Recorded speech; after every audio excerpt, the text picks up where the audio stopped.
Kajian ini diperlukan kerana pengangkutan awam di Kuantan menunjukkan kadar penggunaan yang rendah. Objektif bagi kajian ini ialah yang pertama merealisasikan aspirasi kerajaan negeri dan Majlis Bandaraya Kuantan untuk meningkatkan penggunaan perkhidmatan pengangkutan awam. Yang kedua, menghasilkan satu kajian sistem pengangkutan awam daerah Kuantan yang komprehensif, merangkumi perancangan fizikal, spesial dan teknologi. Yang ketiga, memenuhi keperluan rakyat serta menyediakan penyelesaian perbandaran bagi membangunkan daerah Kuantan ke arah sebuah bandar berdaya huni, hijau dan inklusif. Kepentingan kajian, yang pertama bagi menyelaras keperluan kemudahan pengangkutan awam. Yang kedua, menilai keberkesanan sistem bas TNT sedia ada. Yang ketiga, bagi mencadangkan penambahbaikan secara menyeluruh. Dan yang terakhir, bagi menjadi rujukan utama kepada agensi berkepentingan. Kawasan ini merangkumi 296,000 hektar, iaitu 8% daripada keseluruhan negeri Pahang. Populasi penduduk dijangka akan meningkat sebanyak 265,000 penduduk pada tahun 2035. Pusat pertempatan utama termasuk Bandar Kuantan dan Bandar Gambang. Perkhidmatan bas awam disediakan dengan 28 unit bas melalui 22 laluan utama.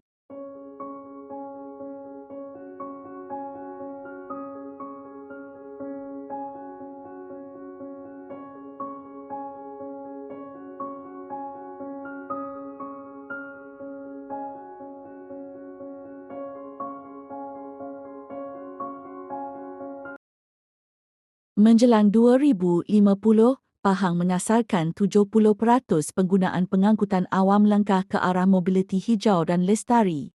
Namun di Kuantan hari ini, realitinya masih jauh berbeza. Sebanyak 95% perjalanan dilakukan menggunakan kenderaan persendirian, manakala pengangkutan awam hanya menyumbang sekitar 5% sahaja.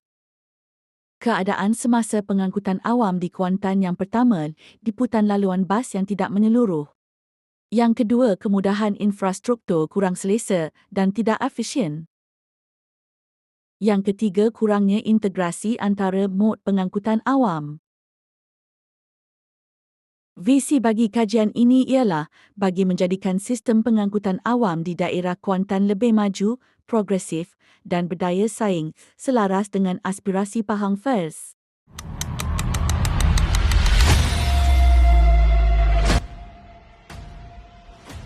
Strategi 1.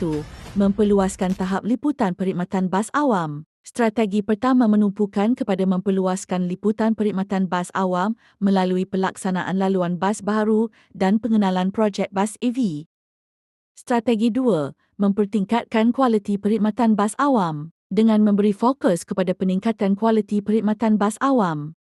Strategi 3. Memperkukuhkan kemudahan infrastruktur sokongan perkhidmatan bas awam, termasuk projek terminal bas bersepadu, menaik taraf perhentian bas dan penyediaan tempat letak kenderaan berpusat, mengintegrasikan perkhidmatan bas awam dengan mod pengangkutan lain.